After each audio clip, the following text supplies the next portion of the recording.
I played Phil Ivey at the World Series of Poker one year. I didn't relish the opportunity. I would never choose to play Phil Ivey in anything, in any situation, but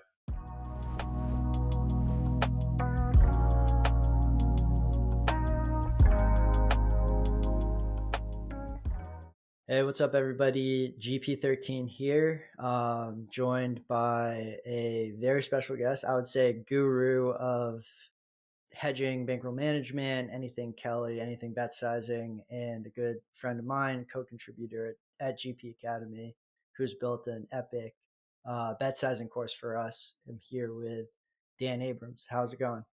good, John. Good. How are you? Good. You've been somebody that I've always been interested in since I saw your Twitter handle, which is Doctor Razz, WSOP. Yes. And we've chatted about this, but I told you that basically my first ever AP play, the first ever gambling game I played for profit was Razz Poker, which, it's basically you, me, and then probably 5 other people who are all 78 years old who think about Raz on at least a weekly basis. But yeah, Right. you want to give me, how did you get to that Twitter handle, and what kind of gambling background did you have to be the doctor of Raz? Well, as most good poker stories start, at least if you're a certain age, it all started with Moneymaker.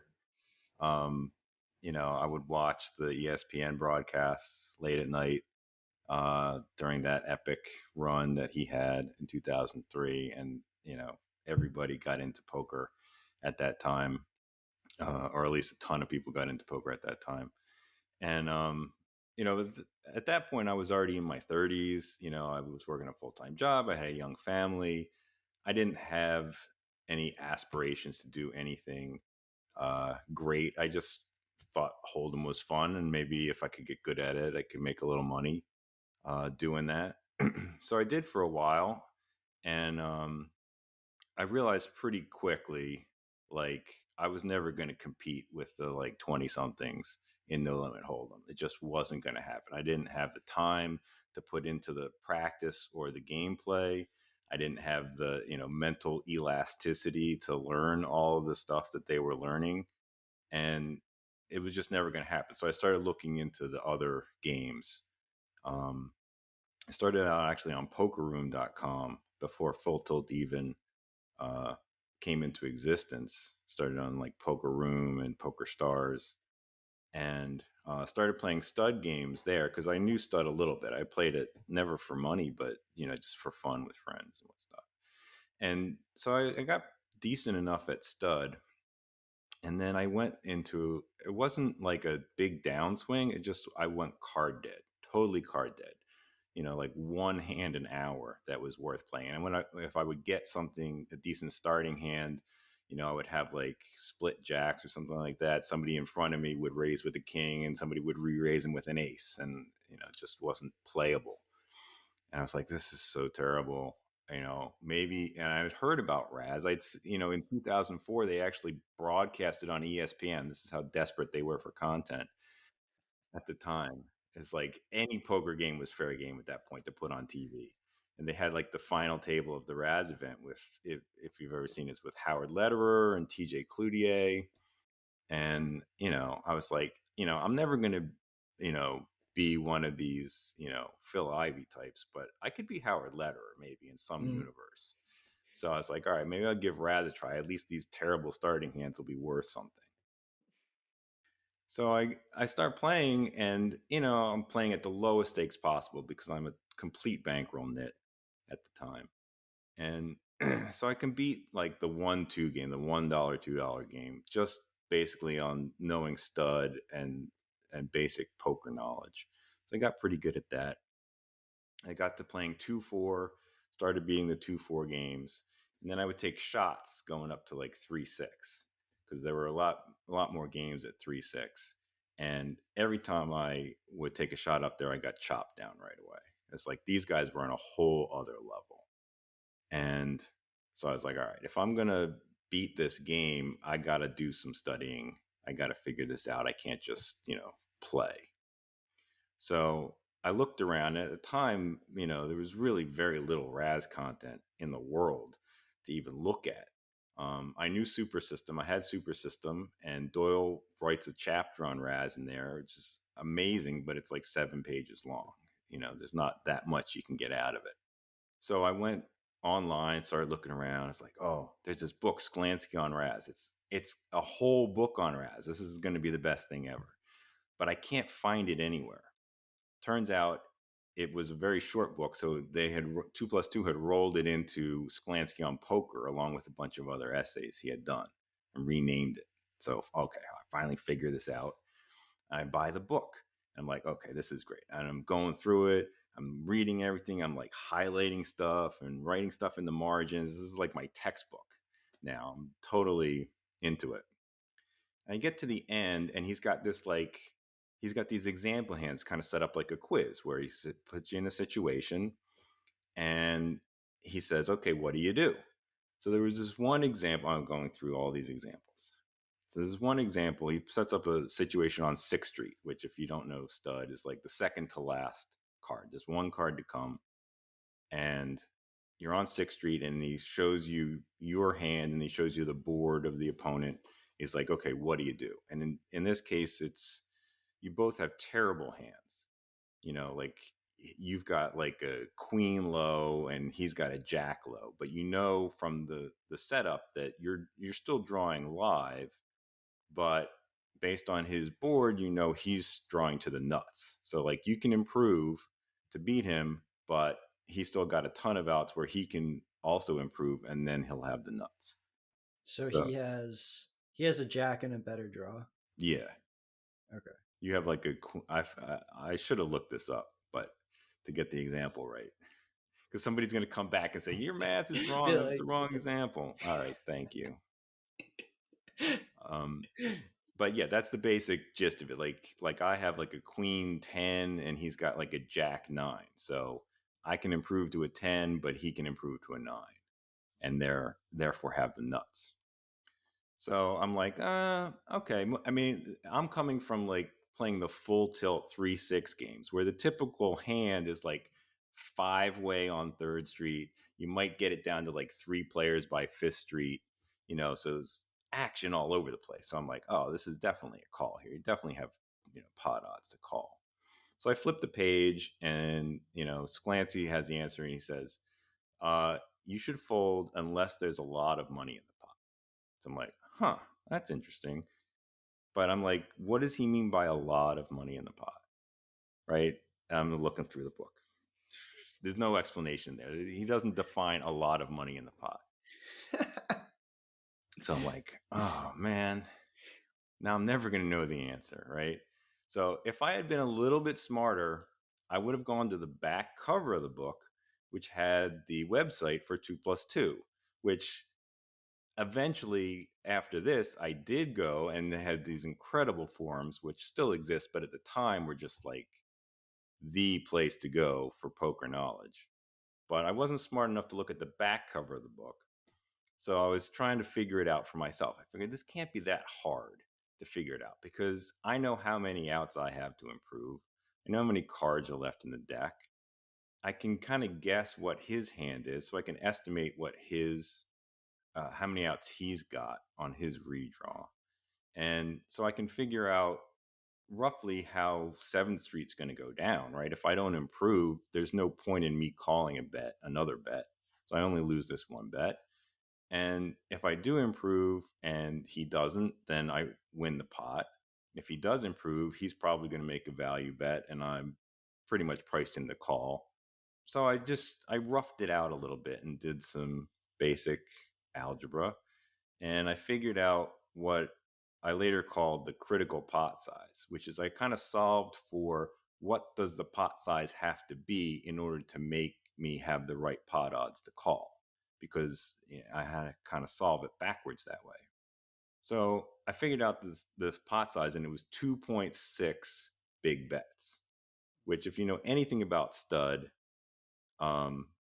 when you get to 6th Street, you've already had action on 3rd Street, 4th Street, 5th Street. 5th Street, even if it's just one bet each heads up, that's 2 big bets right there.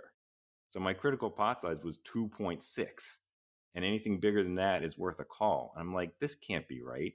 I checked the math like 3 times. It's like, that's impossibly small. It's like, there doesn't have to be a lot of money in the pot. There just has to be, you can't have just like missed a bet on 5th Street and 4th Street and only had action on 3rd. It's the only way you could get a pot smaller than that. So I was amazed. And I was like, okay, 2 more questions. One is, if this is wrong, what else in this book is wrong? Right. And the second question was, who else knows about this? Because if everybody is reading this book to figure out how to play Razz, they're going to make the same mistake too. And certainly the guys on full tilt playing the 3-6 games were not making that mistake. They were making plenty of mistakes, but they were not folding too easily. That's for sure.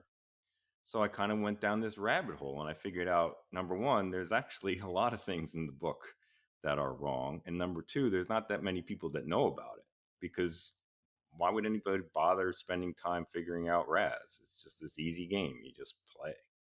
So eventually I did go on the 2+2 forums, and I kind of got in like the stud community there, which is a really great learning experience, fabulous community.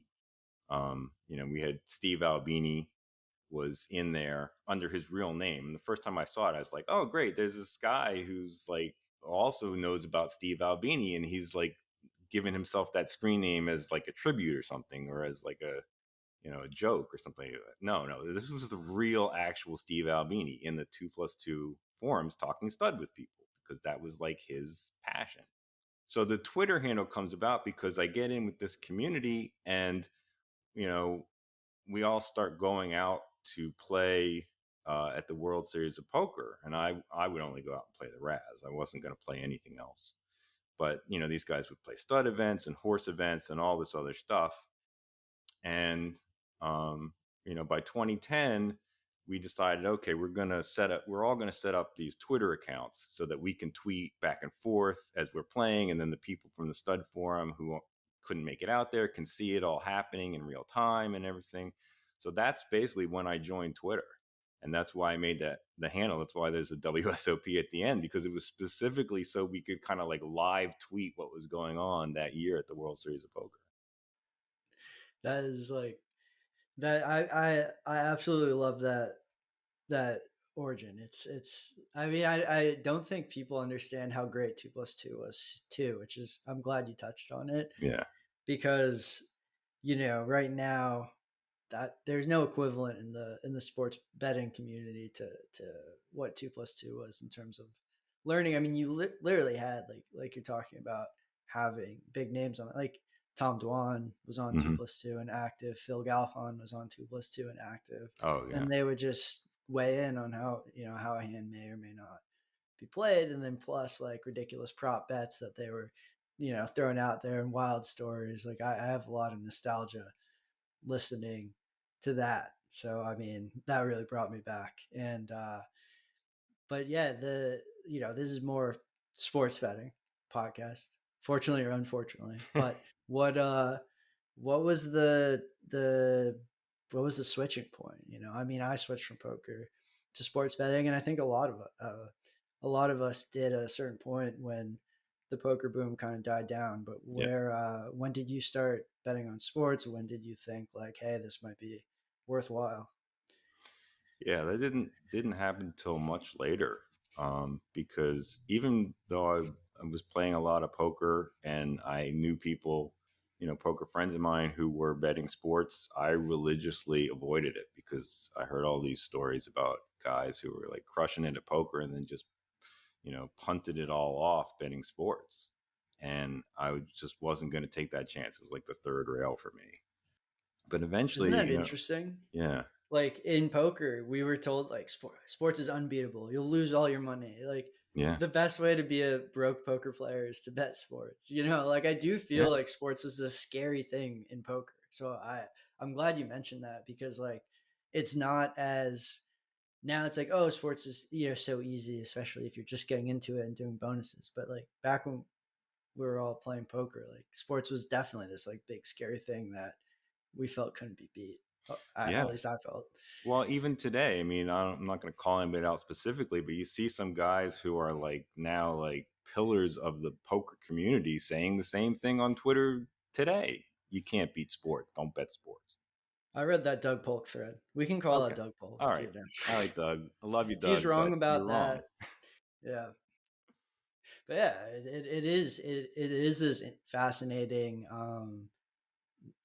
nuance to how good poker players view sports. It's like Yeah. it makes sense. It's like, why risk it if you make a lot of money playing poker? Like it's like you would just tell your DGen friends like, don't bet sports. Probably the same thing. If Right. you're making a ton of money at poker, is it worth it to be like, yeah, you should bet sports? Like, it might not be worth it. Yeah. And the funny thing is that being bad at sports betting is a whole lot better than being bad at poker. You can lose a That's lot quicker when you're bad at poker. the Yeah, you're like at sports betting, the worst you're gonna lose, like kind of the you could be so bad that you're like losing worse than your average rake, but it's not gonna be that much. In poker, you're just gonna get absolutely annihilated by Yeah. good players. Like it's nowhere near your ROI can get so much worse in poker. Like I saw people in Singos have like negative 80% ROIs. Like they were so bad. It's like on their shark scopes. So you're just like, Right. that's like, how do you log in the next day? Just like losing almost every single Right. game. Like you could Crazy. literally randomly click and do better than that. Hmm. That's what's so fascinating about gambling just in general. Yeah, absolutely. So, I mean, I was avoiding it completely. And I basically, for the most part, stopped playing poker after Black Friday anyway. So it's, the gap of many, many years. And then when COVID happened, um, my company went to like basically shut the office down for 3 months, and I was on like work at home duty, which fortunately, I was in a position where I could do a lot of stuff remotely, but obviously not everything. Um, but I had to be on duty to field emails that came in and that sort of thing. So I had to be in front of my computer all day anyway, just sitting at home, and there would be little gaps of time or people would like knock off at like 4 o'clock, but I would hang out on the computer just in case and that sort of thing. And I guess a lot of other people were stuck at home too.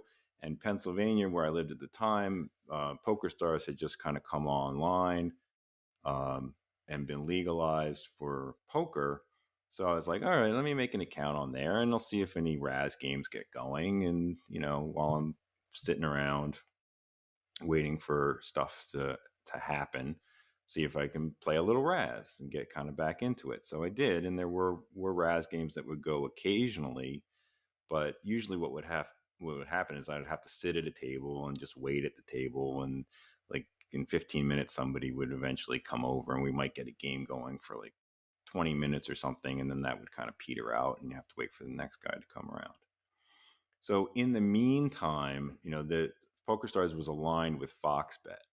So I'm just sitting there waiting for somebody to sit at my table. You get all these messages like, "Oh, bonus, odds boost on FoxBet, odds, boosted from plus 200 to plus 300." I was like, "Wow, that's got to be pretty good." And so I started looking at those, and I was like, "Well, this has got to be beatable in some way. I know probably not all of them are good, but some of them have to be good." As a matter of fact, they had one, I still remember, it's such a funny example. They had one promo where they had like Joel Embiid to go over 19 and a half points for the game. And this was when he had a streak of like 27 straight games where he had scored at least 20 points. And they boosted the odds from like minus 2,000 to plus 100. I was like, okay, this is a slam dunk, right? And it was, like a $20 limit or something, but this is definitely free money. Okay, so I bet it. And that night, Joel scored 19 points. And they I'm must have surprised you're taken, here today. right? Exactly. They should have tapped. I mean, I would, if they would have let me bet my whole bankroll on it, I would have. Right. Um, And they must have caught so much crap for that. The next day, their boost was Joel Embiid to score over 9.5 points. That was the next boost. I And that actually can't. that I one can hit. imagine that one hit. Yeah, it is funny. Like it is funny because they're trying to give away like free money there, and then they probably just catch the most insane volume of angry emails like Yeah. you rigged the game, like blah blah blah, like you called, but I'm gonna report you to the FBI. Like Right. Yeah. we've seen the tweets that happen in certain situations. It's funny. Oh, yeah. And I wasn't even really active on Twitter at the time. I'd kind of laid off of it. But I'm sure it was just like lit up the screen. And, Fox Bet's out of business at this point. So I can say it. They were so bad. They were so bad they couldn't even give away money properly. Yeah, it reminds me of the negative 80% ROI poker player. It's like just has no clue. Right. And of course, they're the ones that always suck out on you. So, That's right. That's right. Well, they have to, or else they would find a different. They would bet on sports. It would be funny. You're telling like the worst poker players, like, hey, I think you should try sports betting. Like might be better for you. yeah, that's good advice for sure. So All right. So that was kind of how you I got. miss this promo, and then you still decide like you decide sports isn't rigged, and you're gonna keep going. Yeah. Yeah, and I got some help from my friend Eric that I knew from poker for many years. He was betting sports uh, for a while, so he kind of would give me advice now and then. And so, I mean, I was just sticking to like the very lowest hanging fruit, and I got on FanDuel back when they had the really good like risk free bonus to start out, and they were they still throw some good bonuses out there, but they were throwing stuff left and right at the time. And I tell this story now in the master class of how I got involved in hedging in the first place was through one of these FanDuel promos. It was like bet at least $50 on the golf tournament outright, the outright winner, and you get, I think it was like $3 in site credit. It wasn't even bonus bets back then. It was site credit, $3 in site credit for every birdie they make during the week. Right, Wow. which was pretty sweet. I mean, I knew Oh, nothing yeah. about golf or golf betting, but a little Googling could figure out, what the favorites would likely get in terms of birdies for the week. Right. So, and here's where I got something wrong. I will cop to having this story wrong in the course because I remembered it as being the 2020 U.S. Open, but it wasn't. It I was, was gonna say U.S. Open sounds like what they do this for. What was it? yeah, it was for the Masters. But remember in 2020, they postponed it till November because of COVID, Oh, right? and that was the easiest Masters. Yeah. Yeah. And Dustin Johnson was like the favorite. Right. So of course, I betted on him, and I was like, I mean, at the time, being a bankroll nit, $50 was a pretty decent sized chunk for me to bet. But I was like, I've got to at least get probably $40 back in site credit, even if I lose. Right. So it's a no brainer. So I bet Dustin Johnson. So you probably remember, going into the final round, Dustin Johnson got a 4-stroke lead Right. on the field. I'm jumping around. I'm like, this is awesome. First decent size score that I can hit. And then, I start looking at all the articles like, will Dustin Johnson choke like he did a couple years ago or whatever? And I'm like, what choke? What are you talking about? Choke? Like he's got a 4-stroke lead. How can he possibly lose? So I'm looking around and there's, I'm looking on like the exchanges and stuff, which I can't even bet on because I'm in Pennsylvania. But I'm just looking to try to get a sense of like what his real chances to win are. And they've got him at basically like 70% to win, but that's still 30% to lose. And so like, I talked to my friend Eric. I'm like, dude, should I hedge this? This is going to be like a pretty big payout. And he's like, no, hedging is lame. You should just let it ride. You're probably not even going to be able to get a plus EV bet on your hedge. You're going to have to take minus EV, and that's stupid. So I was like, all right, fine. And they actually, on FanDuel, they actually did put up like a field bet Mm-hmm. because he had such a big lead, and they probably had an awful lot of money riding on Dustin Johnson, because everybody who did this promo, probably the natural pick was Dustin Johnson. So they probably got a lot of liability on him. So they put a Yes. pretty decent line on the field, but it's still, based on what I could tell, it still wasn't quite, fair value. It was still a tiny bit of big to it. So I was like, all right, let's let it ride. And he won. So I win the bet. I'm jumping around. This is awesome. Go out to dinner and whatnot.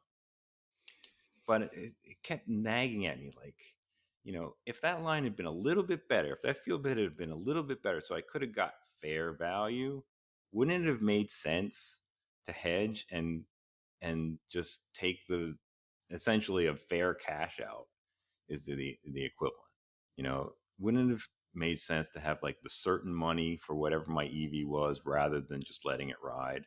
So I asked Eric, he's like, yeah, that would make sense. I was like, all right, well, what if like the line was 1 cent below fair, right? What if it was just a little bit worse and you had to give up a tiny amount of EV? He was like, no, at that point you can't do it. It Yeah. doesn't make any Any AP is like, no, I sense. can't. No, you The can't heads give back. explode. Like, Yeah, right. I'm like, but that's impossible. It can't be just like, it can't be like really good, because the money is certain when you get exactly fair value, and then like terrible when the line is 1 cent worse. Like it can't work that way.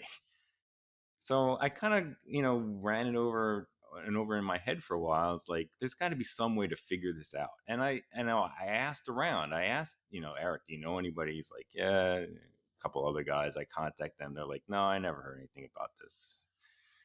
I figured there's got to be some way to figure this out. And I finally realized, like, we have this formula for regular betting, the Kelly criterion, that tells you it's best to bet a certain amount because you're trying to maximize something. What's that something?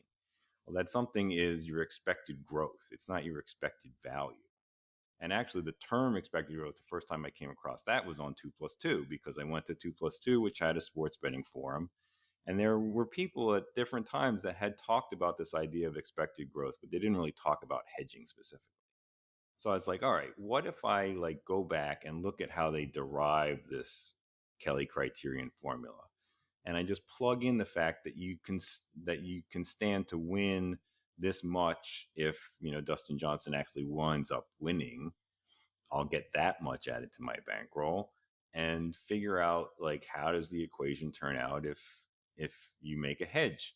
And I worked out the math, and it came out to be that it was basically the same exact formula as the regular Kelly criterion, but just with like one extra term added at the end.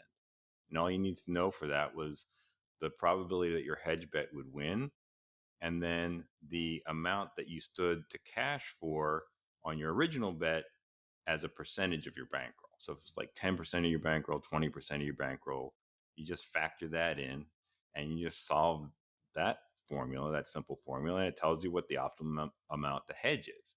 So I worked it out for like what would have been optimal for me to hedge with the Dustin Johnson bet. And it turns out it would have been to hedge out basically like 80-85% of my risk and let the other 15% ride. Wow, I guess that speaks to how good the FanDuel field bet was. Yeah. Right? Like it was pretty good price. Yeah, it was. Because It that's was. That's like a big number in my mind. I'm pretty shocked by that. Yeah, I mean, it was very close to fair, and then at the time, my bankroll wasn't particularly big because I was just kind of reinitiating all of this stuff. So it was a real eye opening experience, and I was like, I wonder if I do a little work in Excel, I can like graph it up and see how things change when you get different amounts of money compared to your bankroll riding on the proposition, and what are the normal Kelly amounts, how does it change over time when you do like a hedge, or what if you do the opposite, like a double down bet where like say I had found value on Dustin Johnson going into the fourth round. he's got a 70% chance to win, but say I get good enough odds on somewhere that I can have like a 2% edge on rebetting him. Would that have Mm-hmm. made sense? It's like, does this issue of having the rest of the payout line up with that bet? Does that kind of drag you down and say you should bet less than regular Kelly would imply? So I worked this all out. I'm like trying to explain it to Eric, and he's like, I don't know what the hell you're talking about. So I figured, well, if I write it up like an article, then I can put in graphs, I can explain it all to him, and maybe he'll understand.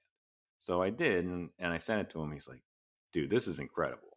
Like, if this is true, this is big, and this is amazing. You need to like write it up as a real article.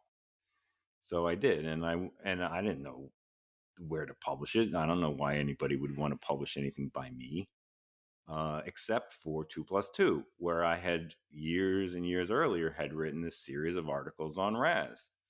So I like sent it to them. I'm like, would you guys put this in the magazine? They're like, yeah, sure. You're a pretty decent writer. We remember your Razz stuff. It was the same guys. They used the same software apparently as they had like 10 years ago. And so they're like, sure, we'll put it out. So that, put out my first article about hedging and sports betting. Yeah, and then you'd go on. Before I met you, I had read your articles on Pinnacle. You Mm-hmm. had some posted, which was I always found interesting that Pinnacle posts not just yours, good sports betting articles. I'm like, Yeah. wow, it makes me feel a certain fondness towards them that like because when DraftKings post contests, it's like here are the locks. This is the SGP that you know uh who Shaq played or whatever. But like Right. Pinnacle would be Right. like, yeah, this is how you think about simultaneous Kelly. Or Pinnacle had one that was I think they did like an ML soccer like deep dive article where they Mm. had somebody walking through like machine learning when it comes to soccer, and I was like, wow, this is great stuff. I'm kind of surprised that they post that. Do you like when you posted the article, were they like, oh, this is sweet, like they're just like into sports betting and they're happy to post good stuff, or like what was that conversation like? You mean with 2+2 or with Pinnacle? Pinnacle, because I'm curious, like why do they post good content? You know what I'm saying? Yeah. That's so different than anyone else. Yeah. I mean, their slogan is like, we take winners or whatever. But I mean, they really mean it. Like, they want people to be sharp, and they want people to bet into them when they are sharp. Mm-hmm. And you've got guys like Joseph Buchdahl, who's written many, many excellent, excellent books, uh, publishing articles there, Mm-hmm. and all sorts of people. They really have amazing content. They eventually, I built up enough of a catalog of articles from 2+2 that I approached Pinnacle, and I was like, hey, would you guys want me to do some articles for you? And they're like, yeah, we'll give it a shot. So that turned into like 4 articles for them. Yeah, no, it's, and I'm interested. So let's get into some of the juice um, of some recent events, because you brought up hedging Dustin Johnson, and I think like the most, even though I'm still persona non grata on Twitter, I was aware of Rufus's U.S. Open hedging situation, and it was you know, kind of the opposite where he laid Bryson, and Yeah. Bryson came into the final round at a big well, as the favorite. And what what did you take away from that? Did you have any, did you have any thoughts or advice that you would have given to Rufus in that spot when it, came to your research into like a very similar type of problem that you solved? Yeah. Yeah. It's really analogous to the situation that I was in. And Rufus is one of those guys that now really gets it in terms of hedging. I mean, he basically a couple years ago, completely independently from me came up with the same exact formula, and they built it into a calculator on Unabated that anybody can use to just figure out what your optimal hedge would be in that kind of spot. So he's one of the guys that really understands this stuff, and I think he explained it and he played it very well. His situation, like you said, was basically like a stop loss because he was kind of in deep on fading Bryson when he was now either in the lead or challenging for the lead, like he was in the third round. And so, but the math works exactly the same way. Like, it doesn't matter whether you are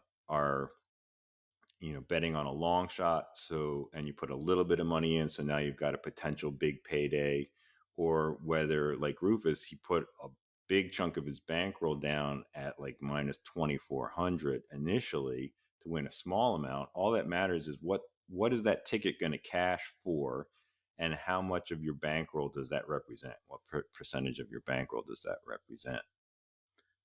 So, I think he played it really well, and he realized that cutting your losses there has value. And I think he said, like, the initial hedges that he made, he didn't have them based on his modeling. He didn't have them as being plus EV.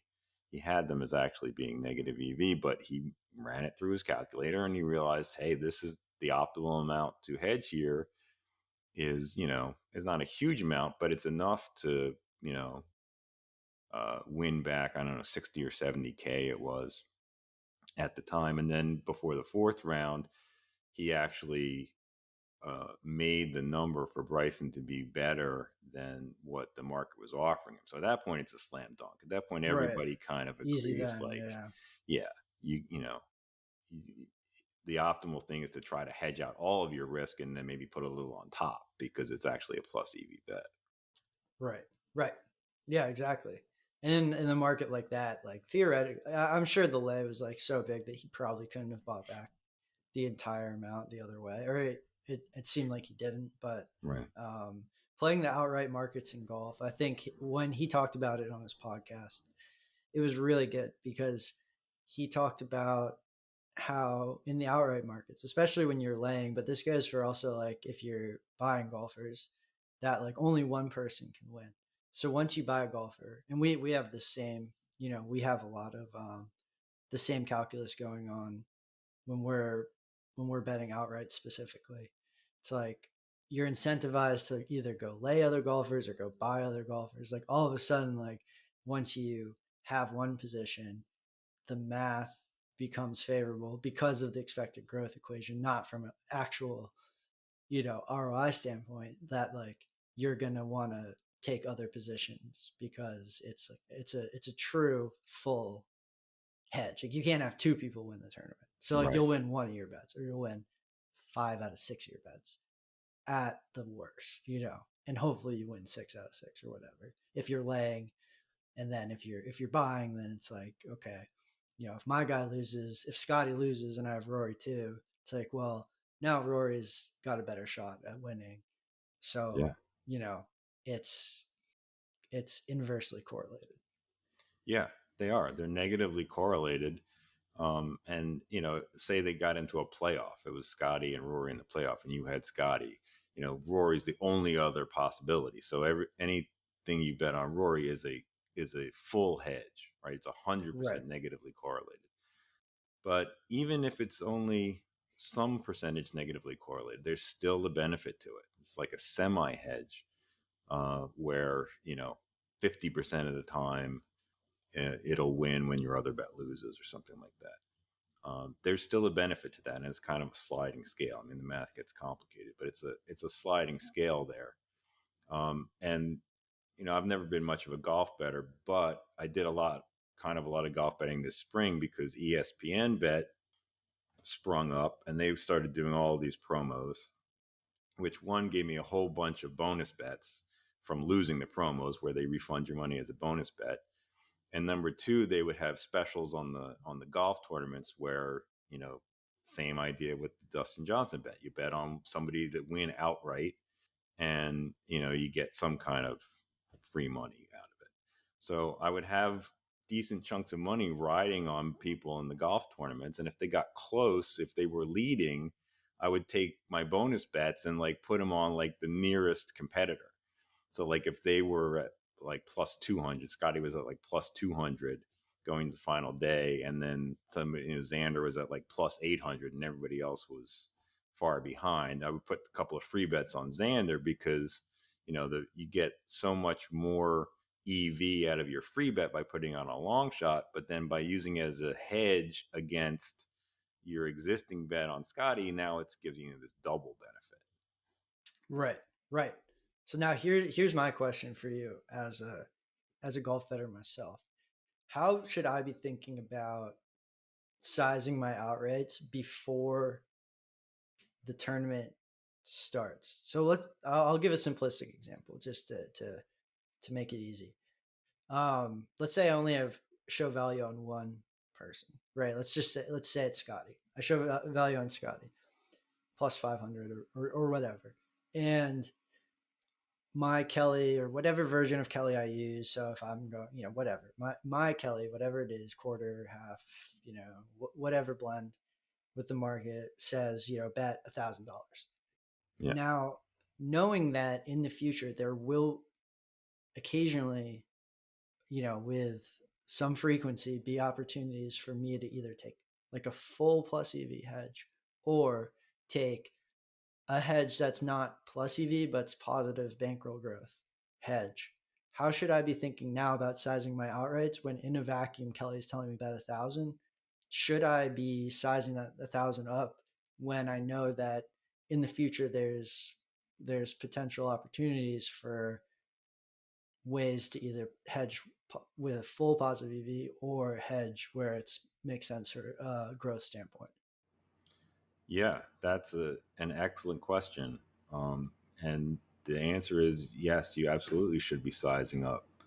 Um, because Let's go. yeah, seriously, food stamps or Lambo style. I mean, We'll get to the Trent Hale food stamps or Lambo after this, but yeah, yeah, sorry. but I mean, think about it. This is the kind of thing that I would, started thinking about to kind of do it mentally first before doing the math. It's like think about it in terms of the limit. Like if you knew ahead of time that you could hedge out for whatever amount you wanted at exactly zero EV, like at that point, why are you putting any less than your whole bankroll on the original bet? If at any point you can just cash out of it for your fair EV, you're going to realize your edge on average all the time, right? So the you've basically taken out all of the risk at that point. The only risk then is the probability that you're going to be able to get that good of a hedge. That's your risk. Right. So Kelly assumes that the risk is that the bet is going to lose. No, now the risk has been transferred. The bet can't fully lose. The risk has just been transferred to how do you approximate your chance of getting into that favorable hedging situation. And that leads you into this realm of much more complicated Kelly math, which, financial people do, Ed Thorpe kind of math. You don't have to go quite to that level, but it gets you into a lot more complicated math. But the basic answer is yes, you do want to be sizing up. That is when you should be overbetting. I don't know if I actually even heard this or just thought this, but there's something about um, something somewhere someone was talking about Spanky and how he had a very good understanding of like where the market would go. Right. And it wasn't as much of an advantage in he even has to be right on his initial position, but like the ability to essentially have that confidence in being able to like buy back Mm-hmm. a bet, into hedge in the future. Uh, his when you're saying the risk is transferred to understanding whether or not that's going to happen, like his edge could be that his risk is lower. Like he is more aware of, he's better at predicting or better at moving or whatever it is, Mm-hmm. the market movement, and therefore can size up and take advantage of that in a way that, some of us who might not be aware of or might find it very, very risky in predicting like those movements can. So he could size up because he's minimizing the risk of like the market moving in a way that he'll never be able to hedge. I don't know. Like, have you, Yeah. like, was that on a podcast or something? I don't know. I think it might have been Trent Hale that said that. Got At it. this point, if it's been said, it's basically been said by Trent Hale at some I point. agree with that. And especially at this point, after Yes. the last two Yeah. podcasts, especially at this Yes. point. And just to let Well, you know, well, yeah. as I told you before we started, I'm prepared to go full Trent Hale on this podcast if you want. I come prepared. I've got my giant bottle of Gatorade here. I packed a sandwich just in case. I brought props. If you want me to show you the props, I brought some props that make for good stories. As a matter of fact, we already talked about the origin of the Doctor Razz name. I don't know if you can get this on camera very well, but this is a business card that I had printed up from Vistaprint in 2006, the first year I Yes. went out to the World Series of Poker. And I would find that what I wanted to do was coach no limit players in playing Raz, because Mm-hmm. I realized very early on that there are guys who are incredible crushers at no limit who have no idea how to play Raz. And they figure it's a simple game. I'll just get in there and I'll play a few hands and I'll figure it out. And they were just terrible because Raz is the complete opposite. Raz is the hedging of poker. It's the complete Right. opposite of everything you think about and do to play good no limit hold'em. So I figured, well, I'll print up these business cards. When I see guys who are trying to play Raz, but they have no idea what they're doing, I'll just give them the business card, and then maybe they'll call me up and we'll do private coaching. I'm sure they appreciated that. Yes. You're just like, wow, that play was so bad. Here's my Right. business Here's my card. Like, card. Give me a I call. can't believe you got to sixth street with that hand. Here's a card. Definitely consider calling me. Yeah, exactly. And that's where the name Dr. Raz came from, because I had this concept of everybody talked about like their sick hands they played or their sick game. So I figured like they need a cure for their sick game if they're going to play Raz.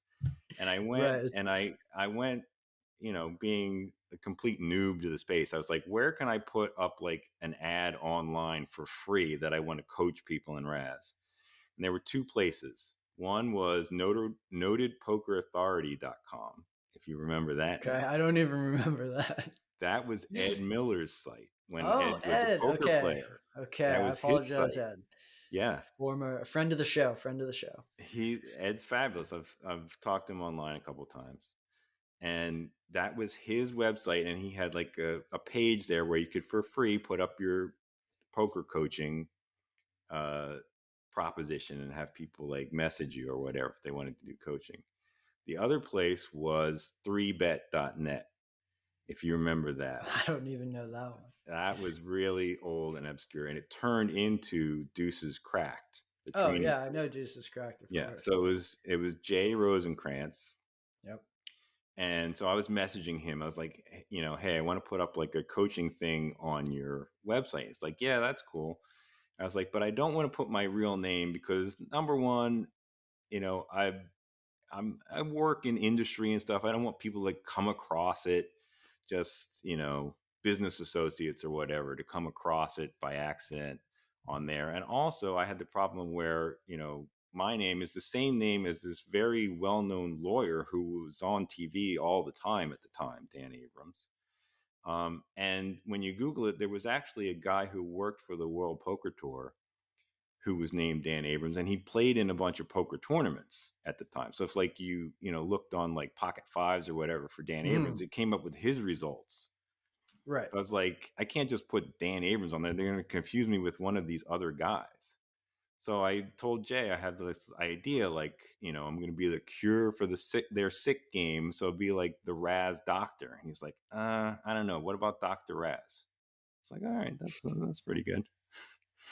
So that would, Jay the filmmaker, right? yeah, If you're listening to this and you have any interest in one of the best poker shows of all time, It is 2 months, 2 million. Yeah, That stars Jay and a couple other people. yeah, it was like the I want to Brat shout Pack that out. of Yeah, it was poker. great. And Jay was like, I remember because yesterday or like recently, Giants Badgers posted in the forum like taking a pretty big beat, and he was like, "What are my options?" I was like, "Well, one of them is you can grow a beard and move to Vermont." Like, and that was like straight. And I was like, "Where was it?" I was like, "That was from 2 months, 2 million." It was like Emil telling Jay, "Remember when you went on such a bad downswing? You grew a beard and moved to Vermont." And I was like, such a good that's such a good visual for like a brutal gambling downswing. It's like Right. that is like what you have to do. So yeah, that is a great show that I hadn't thought about in a while. But I wish that we had something like that. I was thinking about that. Like, could we have a show if the 10-second version of 2 months, 2 million is it's like five online players or four or five. They live in a house in Vegas for 2 months, try and make $2 million playing online live poker, and it's kind of just like they film it. And there's some like reality TV show ish parts of it that they like put in for what I felt like was no reason, but I felt like the following the grind of like an online player did a good job of showing like what that really constituted. And I Hmm. don't know if there's a you have 10 sports bettors move to the same house in Arizona, and it doesn't go as well, or whatever, like allegedly that they don't want to see the same IP address betting all the same stuff, but Yeah. you know I wish there was like a version of that for sports betting entertainment. Like poker, I felt like was more entertaining Hmm. from a viewer, like from a non-professional standpoint, right? Like there's great poker content. Like, what do you think about sports betting content? I'm curious because I asked Sheets this. He wants to do good sports betting content too. We talked about it. I just, I poker just had so much more going for it. I felt like than sports betting. Yeah, it is. It's very different. I mean, there's so many good podcasts. I mean, obviously yours is the best, but there's so many good podcasts. Thank you. Didn't have to say it. Not no yeah that just facts. No, Yeah. there are a lot of good sports betting podcasts though. I do, but they're educational. They're Yeah, not I mean, they're like entertaining too. But I think it would be hard to kind of repeat like something similar to 2 months, 2 million with sports betting. I don't know. I don't know how you would do that. I don't know. I mean, if anybody could figure it out, it would be Krantz or like Taylor Cavey because these guys just like succeed yeah. at everything they do. But I they're actually busy talked to now.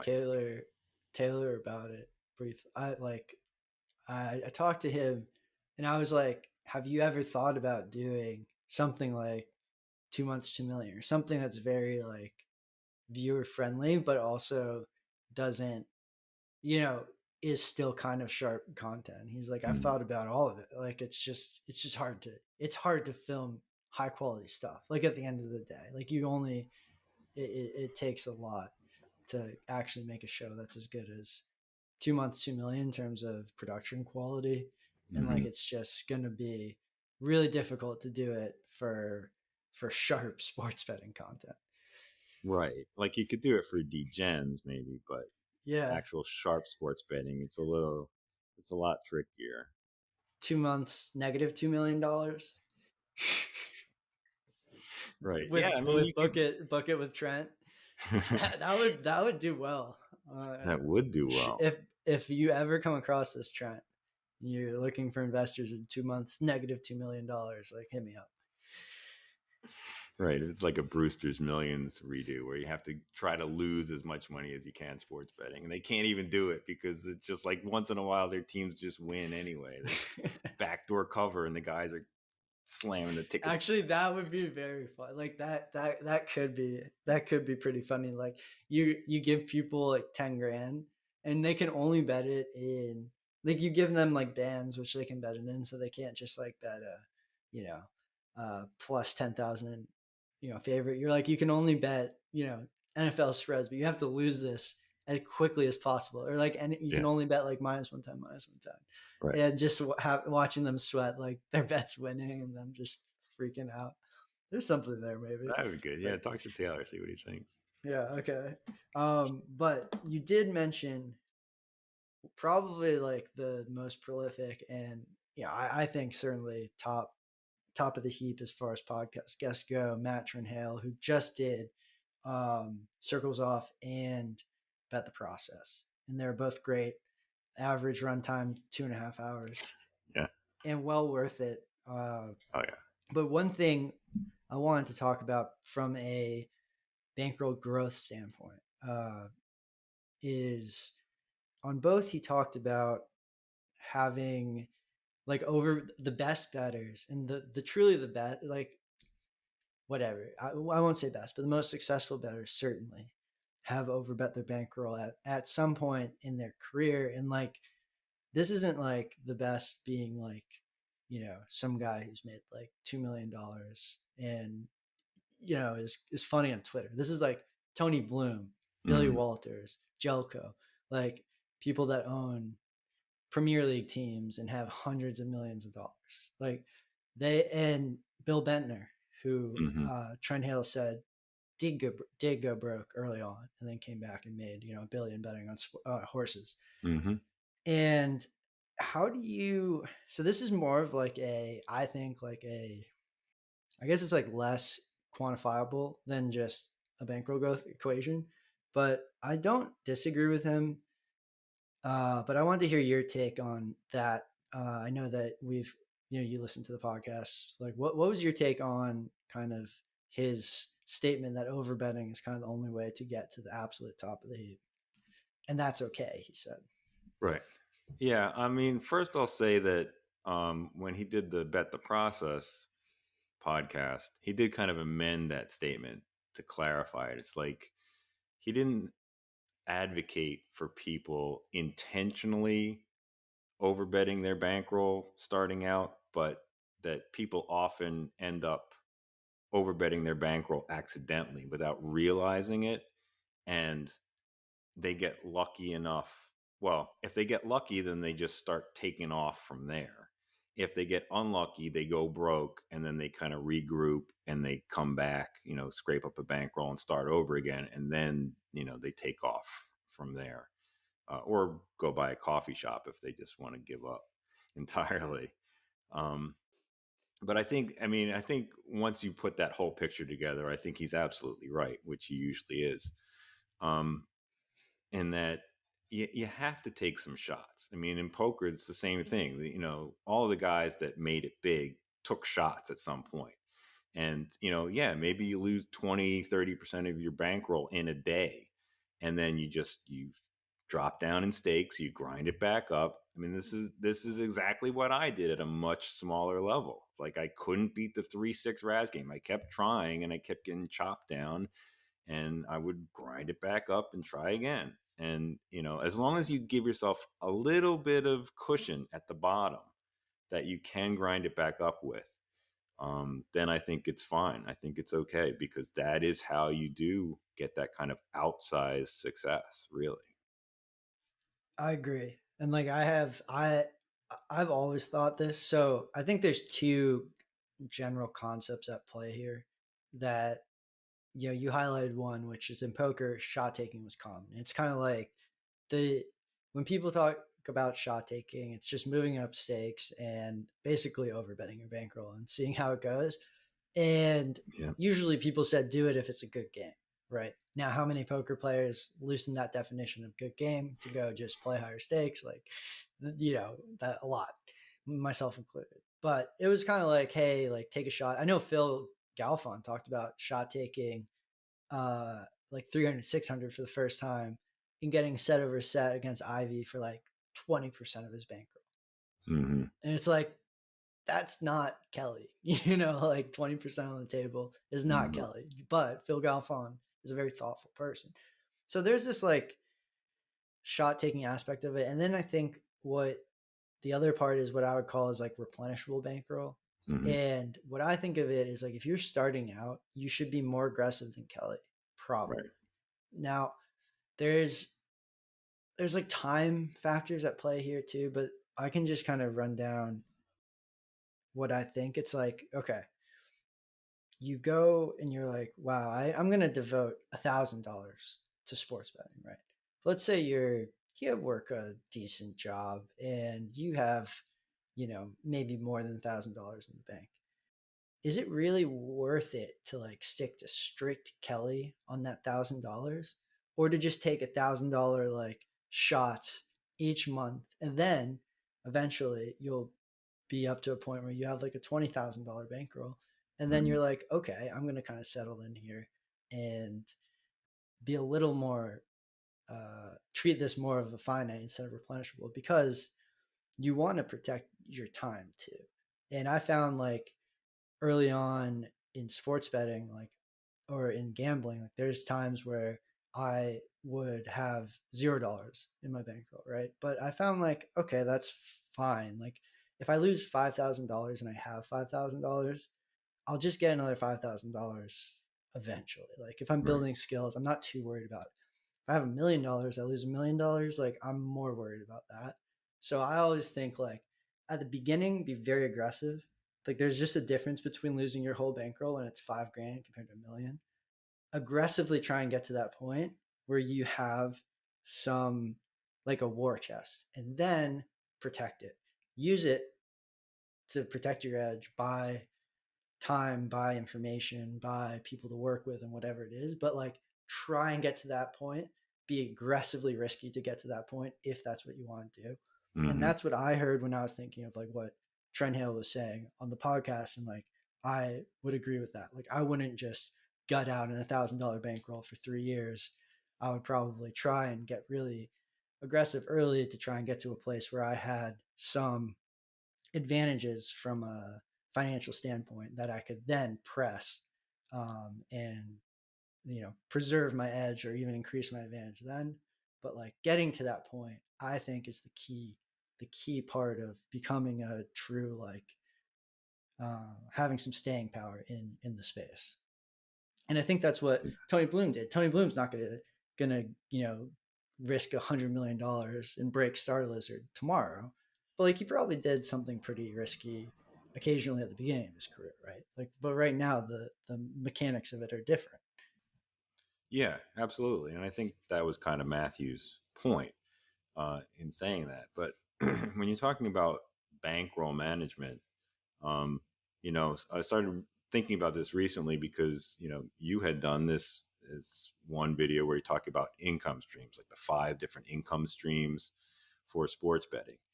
And I thought of a good analogy for how to describe different categories of bankroll, right? Mm-hmm. Because everybody's going to have it. And if you're gambling with an edge in any way, if you're an advantage sports better, you're going to have an income stream from the sports betting, right?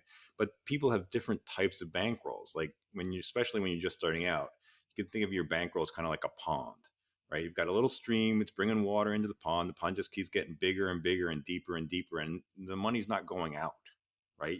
All you're doing is putting the profits back into your bankroll, right? Mm-hmm. That's Mm-hmm. one type of bankroll. Then you've got bankroll that's kind of like a lake, right? You've got an income stream coming into it. You got a big reservoir of your bankroll, but then you've got an outflow, and that outflow is you're taking profits in order to enjoy life. You buy a Honda Civic or whatever, get engaged, take a vacation, whatever. You're using your bankroll proceeds and profits in order to fund that kind of stuff.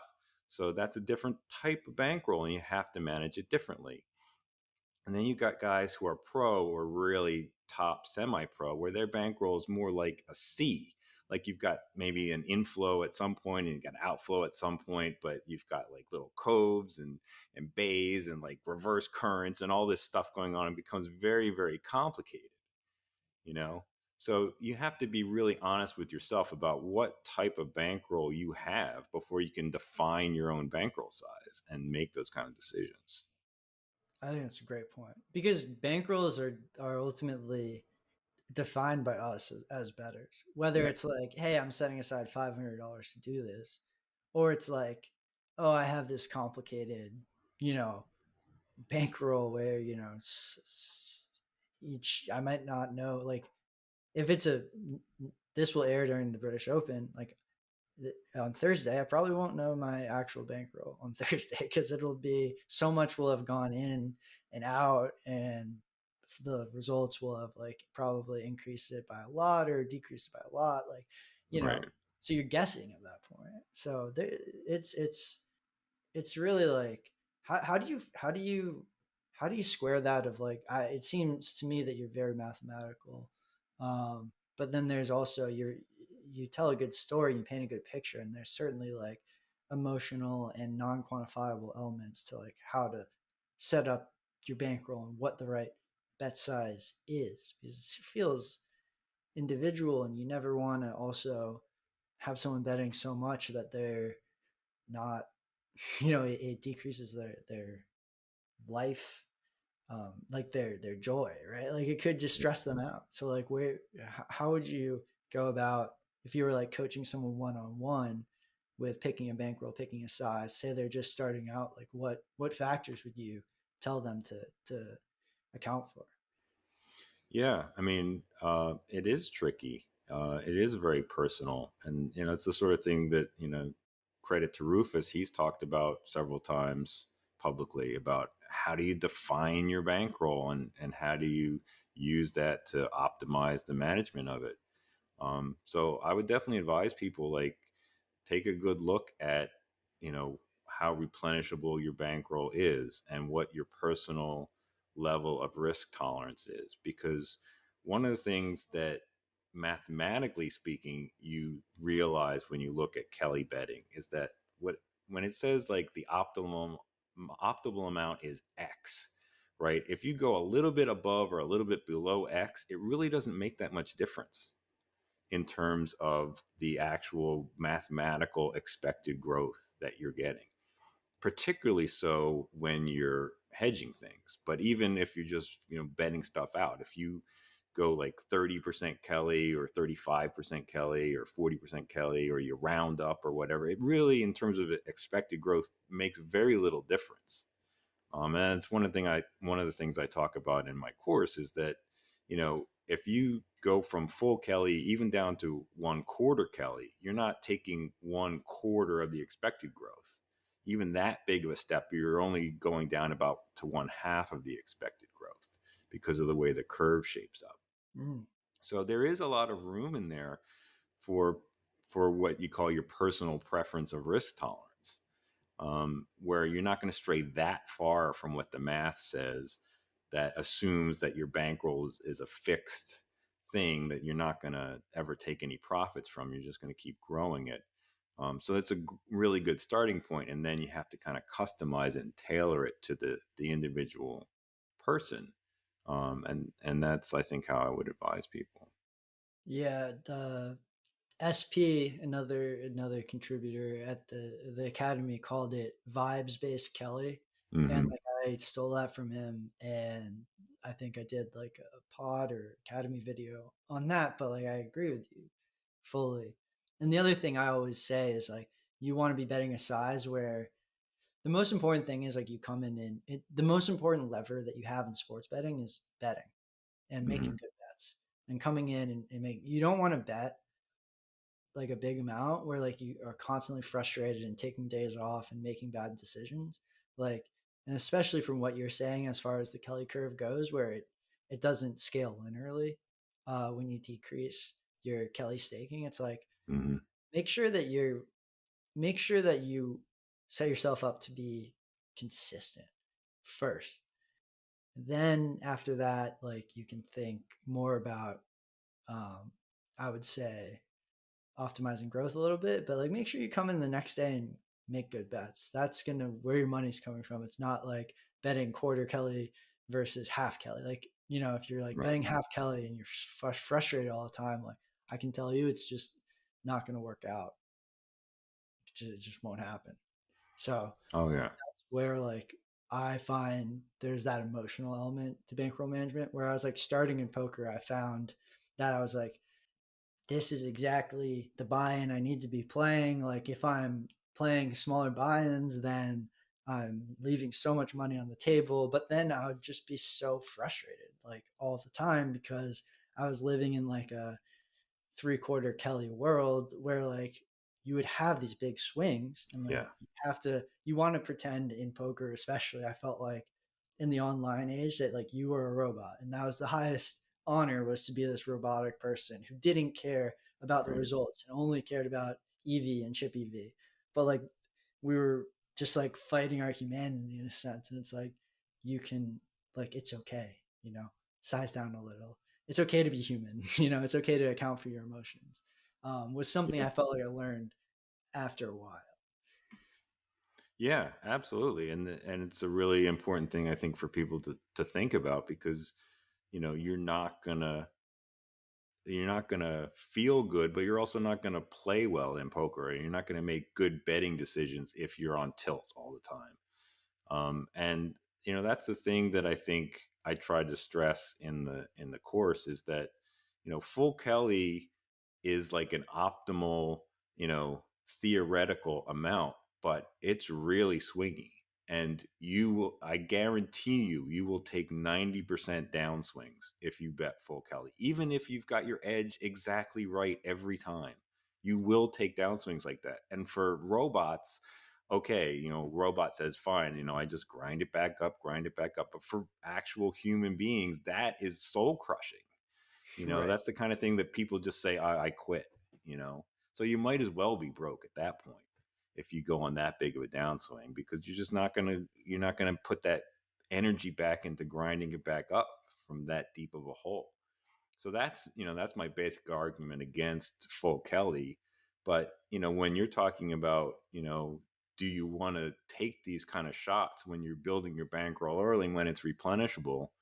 I would say the best way to do that is to bet full Kelly. Like, you don't Hmm. have to over bet Kelly. Just betting full Kelly is going to be swingy enough to kind of get the same effect without actually, going against the math. You're going with the math, but you're still putting yourself in a position for like it's not quite food stamps or Lambo, but it's like, Mercedes on one side and like, cheese sandwiches on the other side. Yeah, that's a good. I feel like when we talk about like overbetting your bankroll, that's like Kelly at this point. Mm-hmm. You're like overbet. It's like, oh, so like full Kelly. You're like, oh, that's too much. I said overbet. Don't bet like full Kelly. Right. but but yeah. So you did a course for GP Academy, which is great. And one thing that I hadn't seen anything about that you did in the course was laddering. Do you Mm-hmm. want to briefly touch on, what that is and kind of your high level on it? We don't need to give away all, we want the people who've made it to an hour and 13 minutes will hopefully, you know, click the link and sign up and join us to learn how this all actually works. But, let's give them something as far as Right. the laddering goes, because I thought it was very interesting and I hadn't seen it touched on. Yeah, I appreciate you asking about that, because that was one of the brand new content type things that I did specifically for the course, and it was always something that I had thought about. Like, I knew there had to be a way to analyze it based on what I had been doing, but I had never formally gone through it. So I was like, all right, this is my opportunity. I'm going to go through the math and try to figure it out. And it's the kind of thing where it's for people that don't know what laddering is, it's where you're betting a bunch of bets at the same time that are all related to each other, in terms of all roughly happening at the same time, a decent proportion of the time. So it's like if you're betting like on a spread on a football game, you're betting the same team plus 3.5, plus 4.5, plus 5.5. Like, sometimes they're going to cover one, but not the others. But most of the time, they're all going to happen at the same time. So the idea is, you if the market is off, you're probably going to show an edge on each one of those rungs of the ladder. The question is, how big of an edge is that? And then what do you play from there? Like, can you just bet quarter Kelly on like 5 different rungs of a ladder that are all correlated together really closely? I mean, yeah, I'm not ruining anything by saying the answer is no. You can't. It doesn't work that way. The We'll math cut doesn't this. work We'll that cut way. this. Yeah, yeah. Cut this out. Put it behind the paywall. Um, no, you can't just do that, because when you're figuring out quarter Kelly, by definition, that means you're only placing that one bet at that one time, and you're waiting for it to grade, and then you're resizing your bankroll based on whether you won or lost, and you make your next bet. That's what the real Kelly criterion says you have to do. If you violate that rule, all bets are off. You've got to figure out a different way. So what I did with the laddering was I tried to keep it relatively simple and just do like a two-rung ladder. And I took kind of a deep dive into how you figure out what you're supposed to do there, and kind of gave the way to optimally work out your how you divvy up your bet sizing between the two different ones, or even if you should, like, how to make that decision. Like, is one rung of the ladder that much better than the others that you should just put your normal bet on that and ignore the rest of them?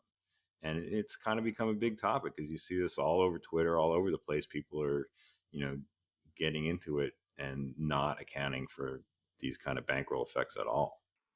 A modified version of it is present for people who bet a golf model.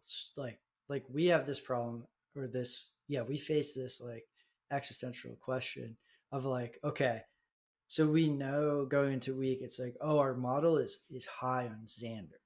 So it's going to be like, bet Xander to win, bet him top 5, bet him top 10, bet him top 20, bet him against Rory McIlroy, bet him first round. Right. It's like, okay.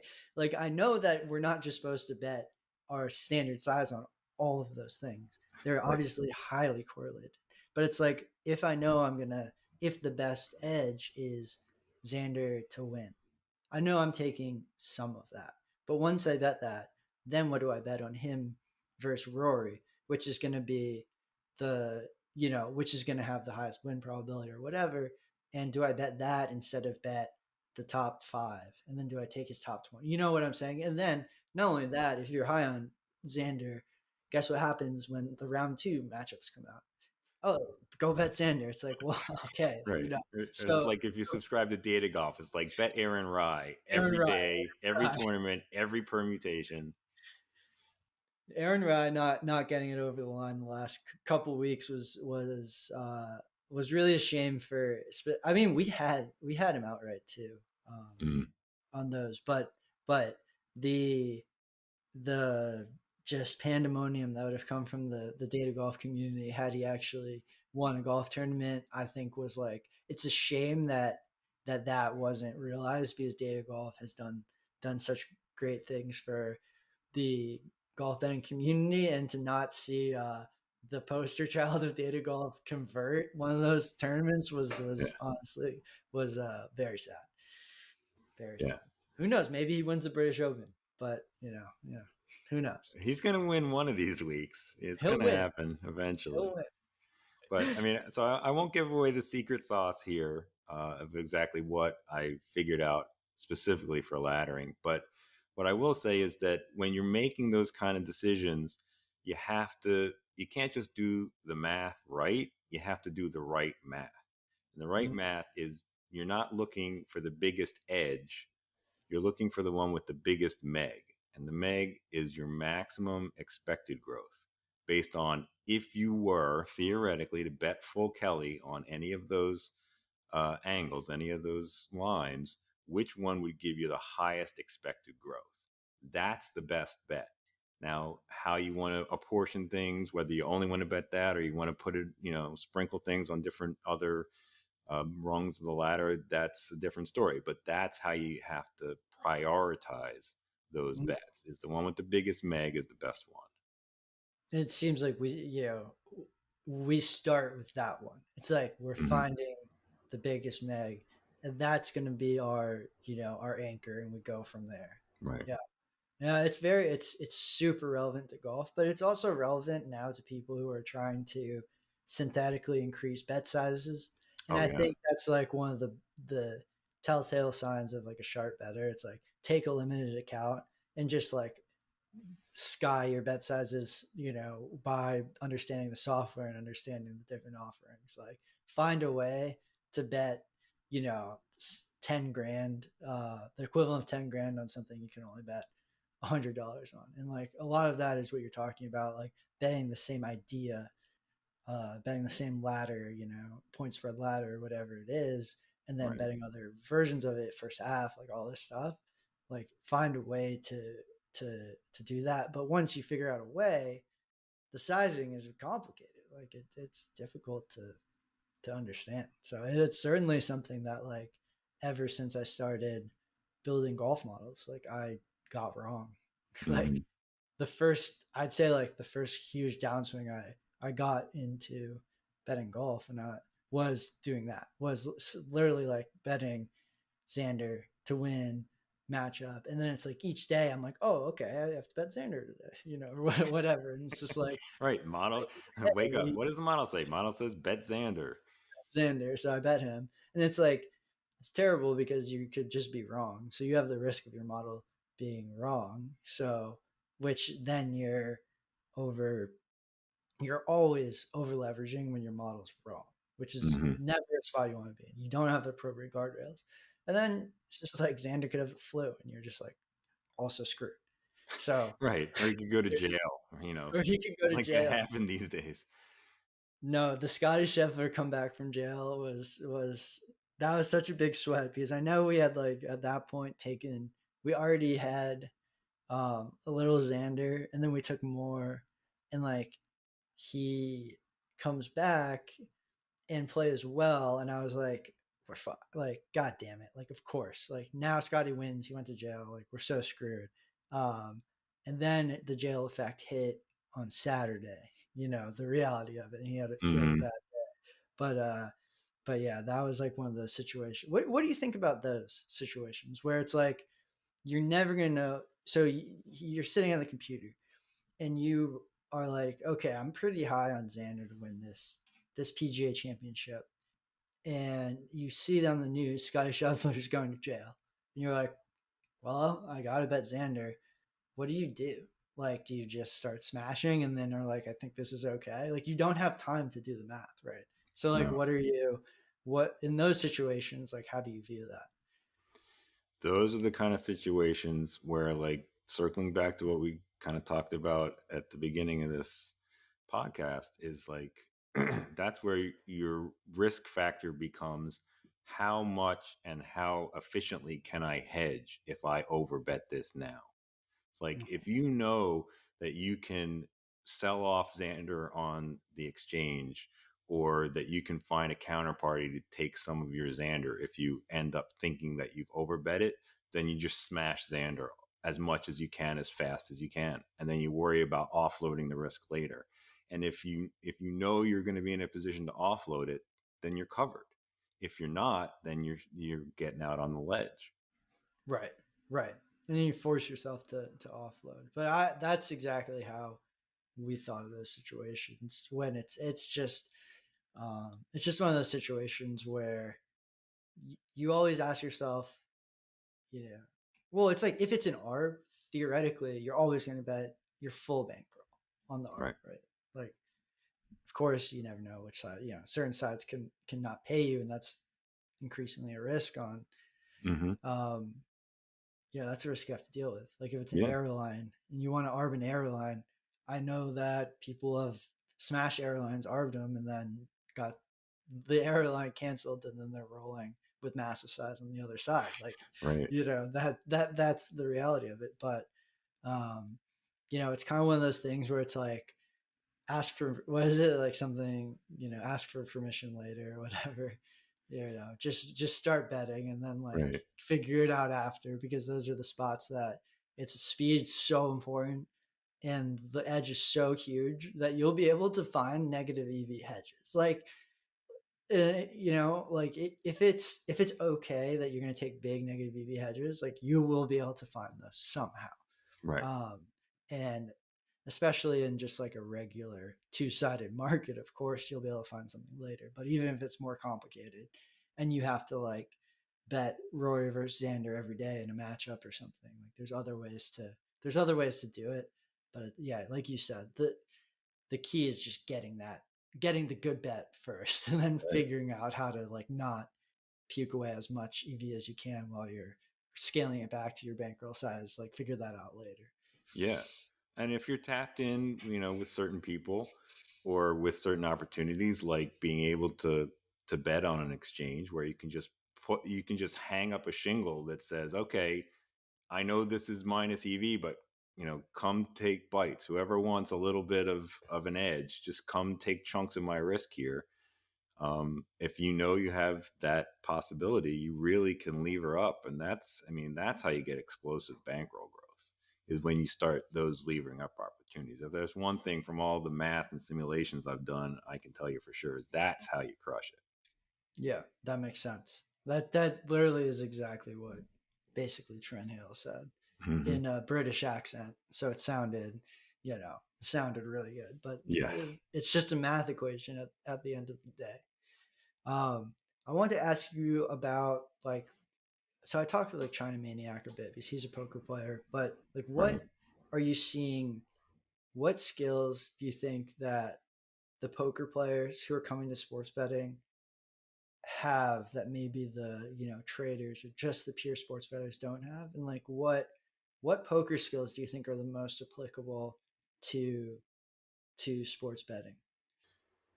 I think number one is something that China actually said. I don't know him at all, but from hearing him, he said number one thing is game selection. That is the number one thing, and it's not quite as obvious in sports betting as it is in poker. But game selection above all, because that's where you get your biggest edges. And if you do the math, you can be wrong a lot of the time, but if you've got a big edge, it makes up for it. And like I don't want to keep going back to Razz analogies, but Razz is such a more simple poker game than any other poker game, especially No Limit Hold'em, that when I'm playing Razz, within 15 to 20 hands of playing against a specific opponent, I know what that opponent's going to do. I can take certain telltale signs that say this guy is really aggressive. This guy's really a calling station. This guy's really tight, kind of weak, tight player, and I'll just put a little color code on him, and Mm-hmm. that's all I need to know. I don't even have to put a word in the note. All I need is the color code, and I can do that within 15 to 20 hands, and I know exactly how to play against them, and I know whether they're if I see a table with a whole bunch of guys that are color coded as being good, tight, aggressive players, maybe I can beat them, but I'm not going to bother. If I see a table full of guys that I've got color coded as complete fish, I'm sitting down. As a matter of fact, one of the props I brought to show Yeah. everybody is one of my prized possessions here is this mug that I got for being in the Hall of Fame of this poker club that I used to play in, this live poker club. And I played there for years. It was a great game, and this guy ran it out of his house, and it was like 30 or 40 people uh, Wow, that's pretty that big. would come in, and out of a pool of maybe 60 total people or whatever. And he put to get into the club, you had to go through an application process, and he had to I don't think he actually ran a background check on you, but you know, he tried to make sure he kept the riffraff out, but who he didn't keep out was all of like his rich neighbors that just wanted to play poker. And the one guy would sit there and he'd look at his card. He's like, "Oh God, this is terrible. I just want something with an eyebrow for once. Some kind of paint here." And Something with an eyebrow. That's yeah, new to me. That's a good one. I didn't know whether it was I've common or never heard not, but that this one. one guy always said that.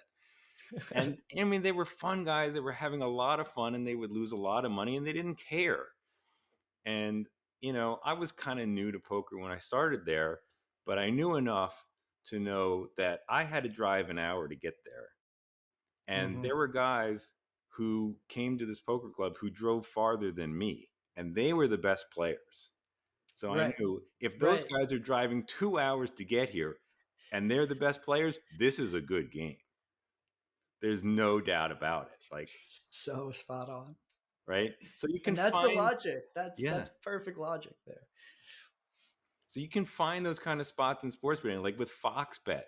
Like I didn't know anything about anything, but I knew Fox Bet was a terrible bookmaker. They couldn't even give away money if they wanted to. And I guess I can let this I can blow up this edge now because they're no longer in business. But Raz, if the RAS Raz, the right angle sports Yep. guys, they Yeah. would give out these, these free tips. So I would always watch like Adam Chernoff and giving out the free stuff, right? But Right. as they would do like the setup and go kind of system, Yeah. where you have everybody, like thousands of people loading up this bet in their bet slip, and as soon as you say go, they all hammer it at the same time, so all the screen lights up, all the Right. sports book move within 5 seconds. Well, Fox Bet took at least a minute, maybe 2 minutes before they would move. They were the slowest book.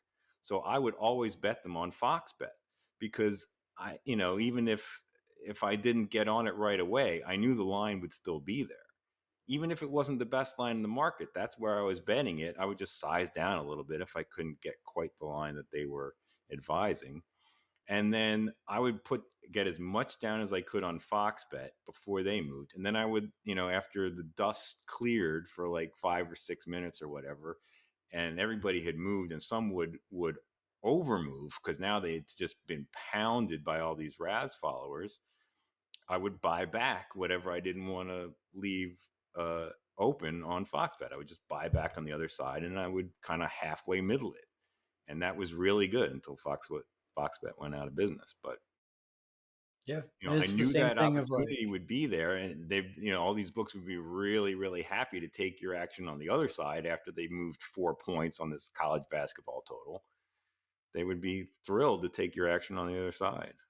right. Right. And like you said, it ties back to the Spanky, knowing where the market's going to go Mm-hmm. decreases. So you're like, okay, I know, you're like, I can bet as much as I want at Fox Bet because I know every book is going to move, 4 points. And then it's like, I'm always going to have a plus EV middle. So it's fine. Right. Right. Yeah. No, the So, game I mean, selection thing. here's the scoop for you. Oh, Here's sorry. the reason for people to watch this podcast is because, Okay. the way to think about Raz, right angle sports, people, this debate raging now, like, do they actually win? It's like you're looking at like sample sizes of like 200 bets, and they go through a cold streak, and people are like, oh, they're washed. They don't have an edge anymore, whatever. That's not what matters. It really shouldn't matter whether they win or not. What matters is they move the market. If they move the market Yep. enough, you can pound their tips and buy back on the other side if you can get a reasonable price to buy back, and you win no matter what. They don't have to be right. They just have to move the market. That's right. No, that's exactly right. And I mean, I know that and then I think like the next corollary of that is like, if you model that sport, pay attention. Like, you might think they're idiots, but I'm sure everybody who's like good enough to model college basketball is doing this, but it's like, uh, pay attention. And then if they move something even better for you, go bet it, because that's when you're going to be able to potentially get a good price. Like, you can think they're Right. idiots. And like you said, like, think they're idiots, but make, if you know what they're doing, always know who influences the market. That's super important. That's spot on. But I did want to go to the game selection because I'm like, I came into gambling Twitter thinking people were like really smart, like sports betting Twitter. And then there's like this badge of honor being like, if you beat anything but the worst price, if you win at the worst price, you're like cool and you're good. It's like, you're so dumb. You're missing the entire point of the game. Like, Yeah. yeah, you should consider building a model that can beat, sharp books, like, of course. But if that to you is the pinnacle of betting, you're just gonna be like poor. And the Right. the poker players never think like that. It's like the skill of your opponent is more important than your own skill. Right. If you live in poker, if you stay alive, you've got that hammered into you. So like, it's so funny to me when I see these people on Twitter who are like, who basically just like, I would say like smell their own farts on being like, beating Pinnacle for $500 bets. It's like, dude, like, what, you're missing the entire game. That's not the game. No. The game is find weak opponents. That's game. That's the game in gambling. That's always been the game. And that will always be the game. So like, it's the same in poker when people would, think so highly of themselves and play against, play like high stakes against the toughest opponents in the world. and then like you have some JRB playing in these private games, like getting rich while they're like going broke every 6 months. Right. Yeah, you beat JRB heads up, of course. Would he ever play you heads up? Fuck no, because that would be so dumb. You've completely lost the plot of what you're doing here. Yeah. So like I did go like I was kind of shocked. I was like, I don't think anybody really understands the point of the game here. Whereas in poker, I felt like people, the smartest people, understood where your money comes from and what the actual game was. The game wasn't essentially like, what should my, you know, river, check raising frequency be? Like Hmm. it should know that, but it's like probably try and play in a game where it doesn't have to be spot on. Like try and find a game where it Right. doesn't have to, you don't have to have the perfect river check raising frequency. Try that first. And when you get bored, Right. then go work on that.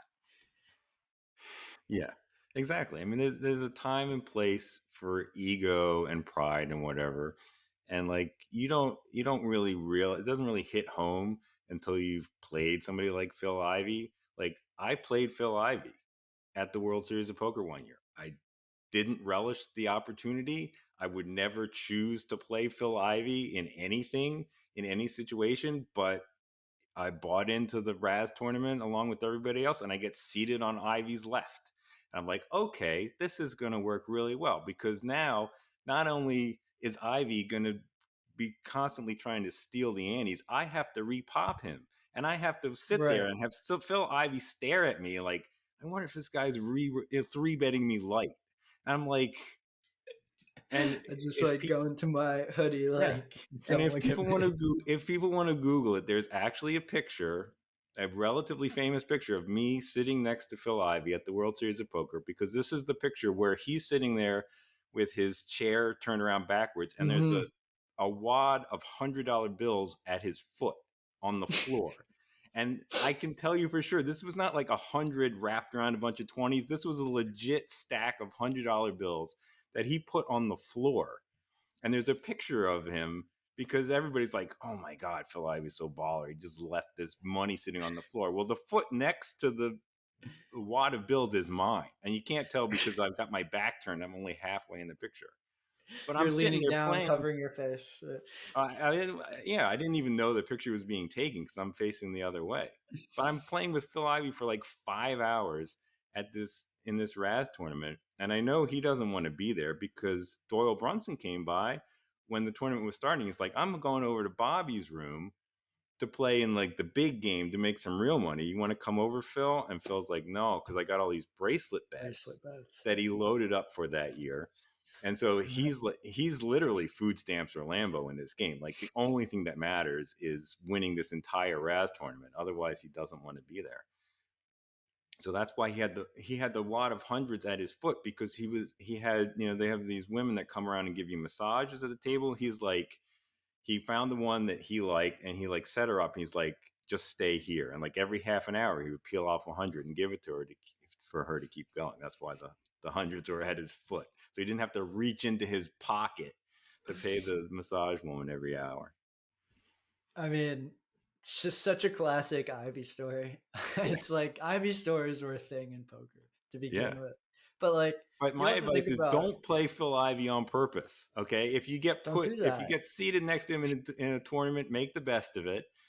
If you can avoid it, don't do it on purpose. Right. Yeah, it reminds me of the trading firm I worked at. Like, whatever, good traders, their, best trader at the firm was the guy who sat to my left. And like, I was very impressed with him. But the most valuable person at the firm was the guy, the part owner, who would pick up the phone and call the market makers and call all the counterparties and be nice to them and Mm-hmm. allow us to trade for low costs. Like, he was as valuable as the entire floor put together. The game wasn't being played. There was a game being played on the floor with all of us trading, but Mm-hmm. the high leverage game being played was the guy talking to the counterparty, seeking out low costs of trading. It's like the first thing is so funny. Like the people who think they're like really, really smart on gambling Twitter. It's like if you went to Citadel and you were like, yeah, you should build a model that beats the best price in the market, their head would be like, what the hell are you talking about? You should build a model that finds the MBBO at any single given moment. If you take a trade that is not the exact best price in the market, I will fire you. Like, it's such a discrepancy between like gambling Twitter and Yeah. the rest of like the advantage risk taking world. And I'm like blown away by it. But you're exactly right. It is game selection. It is finding weak counterparties. Like, that's the one thing. And in poker, you realize when you're sitting with a Phil Ivey, you quickly realize how bad of a situation it is. Like, you're playing heads up against someone who's really good. You quickly realize how unworth your time this is. Like, Yeah. and it might not come as quick in sports betting. Like, you're beating Pinnacle for a little, you're beating Circa for a little. That's good, but like, how much time are you wasting? You know, betting $1,000 into Pinnacle openers when you could be wrangling your friends up and betting 10 grand into Caesars openers. Like, Right. I'm like, I want to shake these people. I'm like, wake up, learn figure out what the actual game is. It's Yeah. crazy. And the poker Yeah. players, And they it's not realize it. to denigrate Pinnacle. Pinnacle is great. I would love to bet on Pinnacle if I could, but I'm not going to try to beat them. I'm going to try to beat up the soft books, and then I'm going to buy back on Pinnacle at close because I know they're going to deal me an efficient line with low vig. That's all I want. That's all I want out of them. That's all I want out of the exchanges. That, and you talk about Bill Benter, right? And how he made millions during his comeback. Well, if you listen to Matthew Trenhale, which everybody should, of course, the way he accelerated that boom in his bankroll was he worked out the rebates with the Mm-hmm. tracks. He got the Mm-hmm. lowest cost. He got the lowest vig, so he beat everybody else because he wasn't going into the high hold in these horse track markets. Exactly. And Jelko did the same, and Don Johnson did the same in Mm. blackjack when he won, 16 mil playing negative EV blackjack against AC.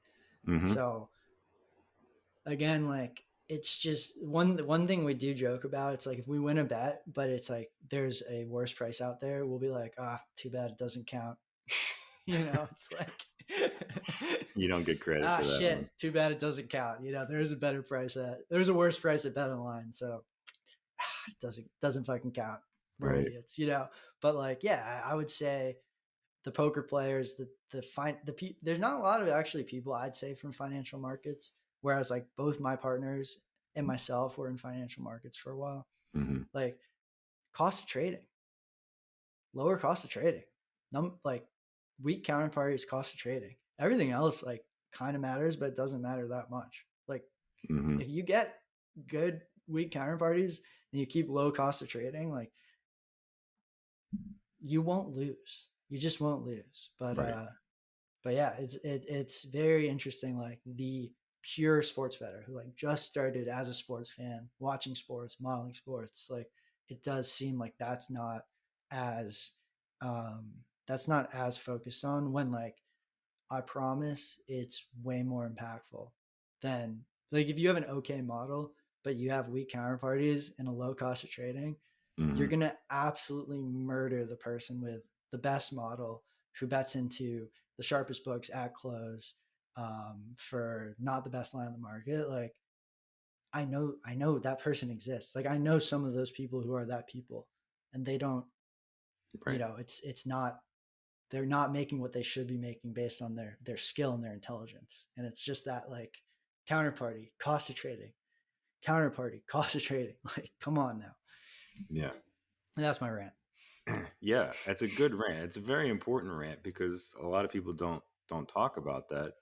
And I know you're an originator, and when you're talking about originators, I think it's doubly important because if you're originating and you're getting your edge based on your own numbers and you're not getting closing line value, or you're not always getting closing line value, the big challenge that you have that Spanky doesn't is figuring out, do I really have an edge? Because all you can go by is your results.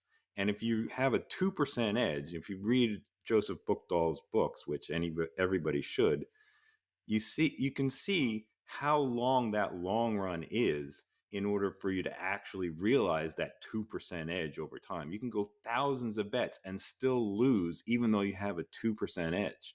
So maybe you have a 2% edge, maybe you don't, but you have no way to know it. You have no way to prove it.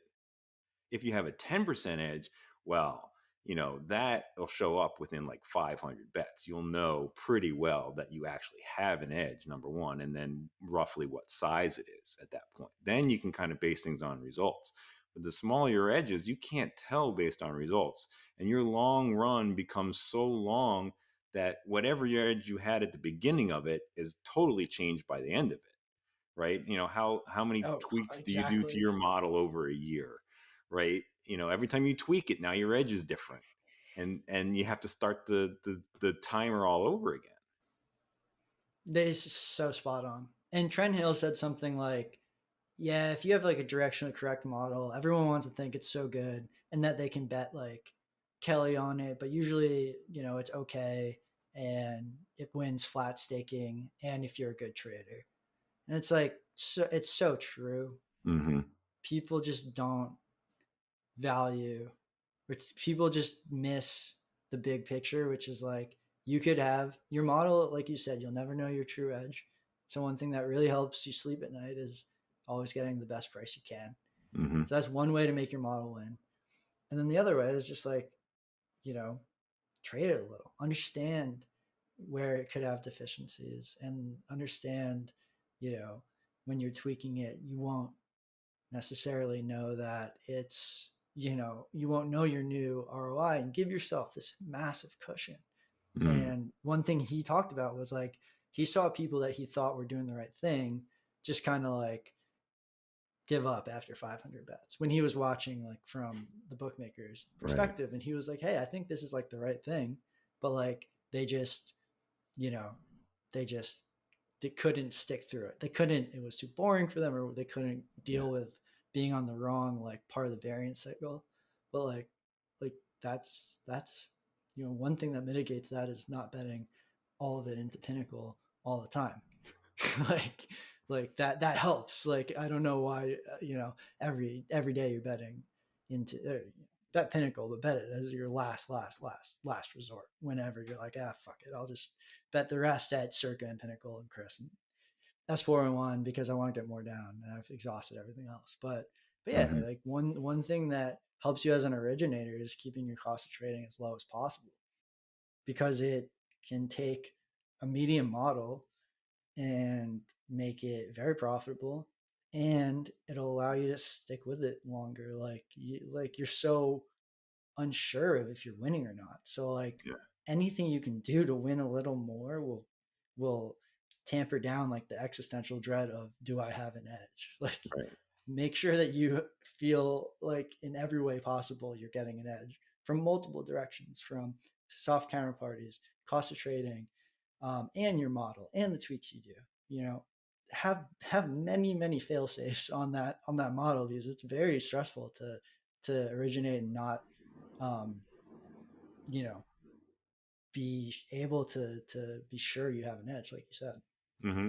Yeah, it's like I don't remember if it was you or somebody else was talking about like Bryson DeChambeau. The way he wins is by uh, being completely committed to this edge stacking kind of philosophy where Mm-hmm. he's going to optimize everything he does, his diet, his practice, his workout routine. And he just, if he's like 2% better than everybody else at everything, he knows he's going to have an edge. And I think that's how you kind of have to approach this, is like every little bit of edge that you can stack builds up your overall edge. And Bryson doesn't know when he hits the ball, is it necessarily going to go where he's aiming, but he damn sure knows where he's aiming. And if he's aiming at the right Mm-hmm. spot, that's going to give him a lot more margin for error than if he's aiming at the wrong spot. He even said famously, like, I just want to be the house, Mm-hmm.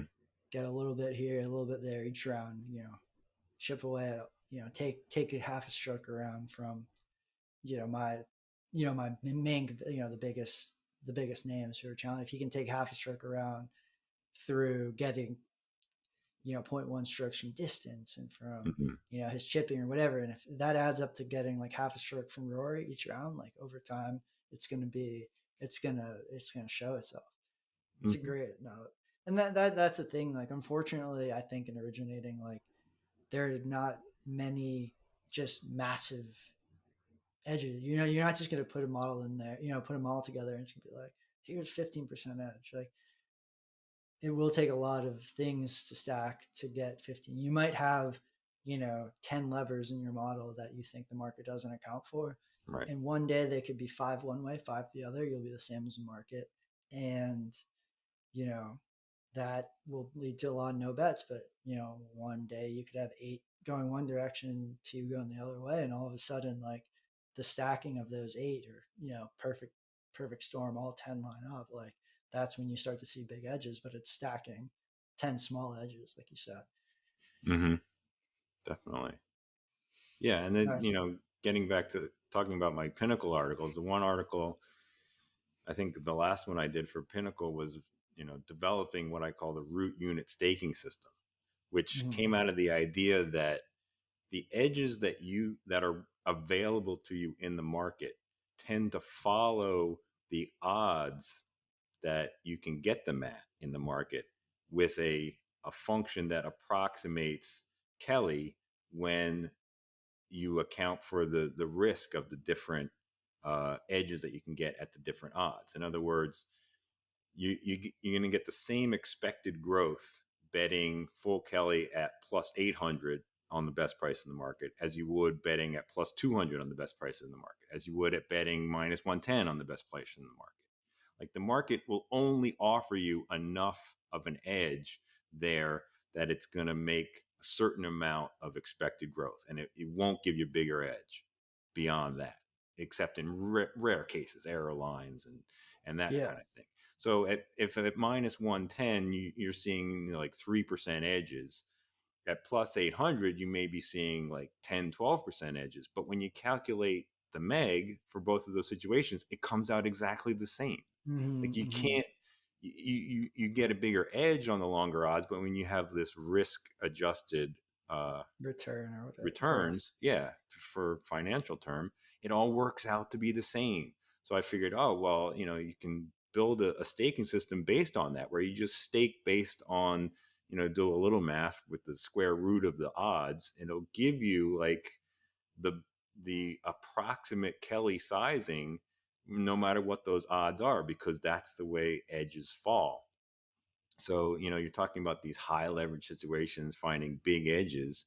No, you don't have to do that. A 2% edge, with Rufus when he was fading Bryson, right? He wasn't expecting a 10% edge on minus 2,400. That just doesn't exist. There's no Right. possible way that could exist in the market, Right. right? He was expecting about a 1% edge, and maybe he was right, maybe he wasn't, but that's a reasonable assumption to make when his model says you have a 1% edge at minus 2,400, and you have a 10% edge at minus 110, and you have a 20% edge at plus 400.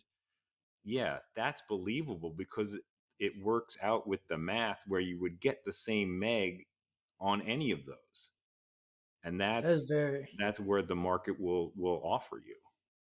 And is your guess as to why it's essentially like the sportsbook staking method behind the, you know, with what you're betting into? I think it's a combination between the sports books being sensitive to risk adjusted returns, but also, the point at which things just get to the point of arbitrage in the market, where Mm-hmm. if the edge is that big, somebody else is going to have the no line where it forms an arb, and it's just going to get eaten up right away. Yeah. Yeah. So, I mean, occasionally, you see $100 bill on the ground and you pick it up and it's a real $100 bill. But most of the time, the Right. old economist joke where you don't bother picking up $100 bills you see on the ground, because if it was a real $100 Market bill, somebody would have sufficient. picked it up already, right? So most of the time that's true. Sometimes it's not, but most of the time that's true. So you're going to have, a limit to what your realistic edges are, and that limit is set based on what the odds are that you're getting it at. If you model up a 20% edge, at plus 200, most of the time you're just kidding yourself. It's the model that's wrong. It's not the market. Right. Yeah, I heard that on one of Spanky's podcasts. A guest who works for Jelco is like, if you make a horse 6-1 and they're going off at 8-1 like it's a bet. If you make it 6-1, they're going off at 20-1. You're wrong. It's like, and yeah, that's the other thing. It's like Yeah. that. The Spanky's line. It's like you give some people tomorrow's newspaper and they wouldn't make money. It's like, yeah, if you have a good model, you still, there's still a ton of user input to it, and it's important to understand all these, rules of thumb and where you're going to be protecting yourself. Mm-hmm. But yeah, I love that line. If you give some people tomorrow, these are so true. I saw people in trading come through, and it's like Mm-hmm. literally no matter what they did, it was just like they were. It's just like they wanted to lose money or something. It blew my mind. Right. You give them the exact roadmap, and it was like didn't matter. Which is, I think partially what makes these pursuits, poker and gambling and whatever, like so interesting, because there's Mm-hmm. it almost feels like you're fighting such an uphill battle against your psychology. Mm-hmm. Yeah, and you have to remember, like, you see the statistics of like 2% of sports bettors actually win. So basically, your audience, my audience, is that 2% plus the next 2% that aren't winning Mm-hmm. yet but want to win and might be able to figure it out.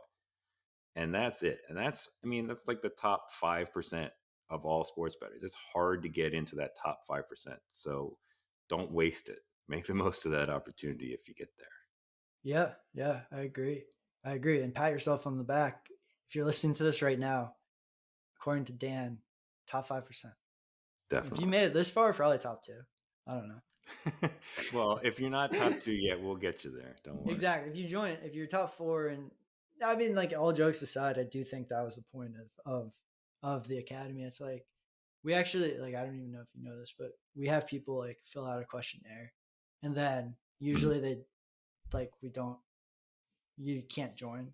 It's not like you get rejected, but it's like there's certain things. It's like you know it's basically trying to weed out anybody who's like, I really want, picks, and Right. I don't have a big it's like I have $100 bankroll and like want picks. It's like, okay, like No. definitely don't join. But Right. Because you don't want a it's bunch of dissatisfied people out there like bad mouthing it, saying, "Oh, this is terrible." It's like it's just not for you. That's all. e- exactly. And then like I think a big benefit to the actual getting in, like being in the community, is like everybody there is very thoughtful, Hmm. and no one's like a dick, and everybody actually cares about getting good at sports betting, which I find it was like 2+2 was, there was a lot of shit. There's shit posting in 2+2, but I felt like overall Tons. it was a good good community, and I felt like in poker one thing that really accelerated growth for me was finding good communities, and it felt like there's way more in poker Hmm. than there are in sports betting. It's almost like in sports betting, it's the flip side where like every community is just trying to like rip everybody off, Right. and you know, and it's like I've definitely there's some people who don't want to learn. They want to, like Trent Hale said, be part of a tribe. They want to not have to. They want to pay so they don't have to bet their own opinion and be wrong or whatever. They want to pay to not think. Mm. Fine, fine, that's fine. But like where's the space exactly for the people who like are winning at 25 cent 50 cent Razz and want to learn from Doctor Razz WSOP? Like it didn't feel like it existed. Twitter kind of, but it's like not really specific to, it didn't really feel like specific to sports betting. Yeah. Well, I'll throw you one more story before we have to go because I'm sure you've got other plans for a Sunday other than talking to me. British But Open, unfortunately. when you're talking about the low stakes Raz players trying to grind their way up, when I was playing like just mid stakes Raz on full tilt, it was very common that you would get at the time people observers that would come into the table and just watch the games, and they could chat in the chat box along with everybody else, but it would label them as an observer, so you knew it wasn't somebody Yep. else at the table, and it would have their screen name. And it was very common that guys would come in and they would like beg for like $5. Send me $5 so I can play the low stakes games and grind up a bankroll. Because at the time you could do player to player transfers. Mm-hmm. And it wouldn't really happen at the high stakes tables because you would just get so many observers that they would just turn off observer chat. So you couldn't even talk to people that were playing at the high stakes tables. But usually at the mid stakes where I was playing, you would leave your observer chat on, and people would come in and rail you and that sort of thing. So you wanted to see. And so there was this one kid that always came into the Razz games and be like, "Oh, can you please, send me $5?" And we would, talk back and forth a little bit of strategy or whatever. So I was like, "Yeah, sure. Here's $5. Go have fun."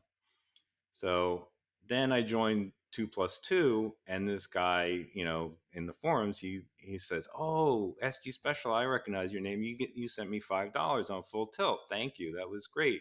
And I'm really working on my Raz game and my stud game, and I'm really getting into poker and blah blah blah." And that guy turned out to be Brandon Shack Harris, Wow. who, I did if not expect that to be the end of that story. right? I didn't What? either when I sent him $5. I figured to just make one of the observers happy and maybe he'll learn something about Raz. But for those who don't know, Brandon is probably one of the top mixed games players in poker. He's got 2 World Series of Poker bracelets. He final tabled 3 events this year, at Oh wow. least. Nice. Um, he's still going, and that's there's your inspirational story. If somebody gives you $5, make the most of it.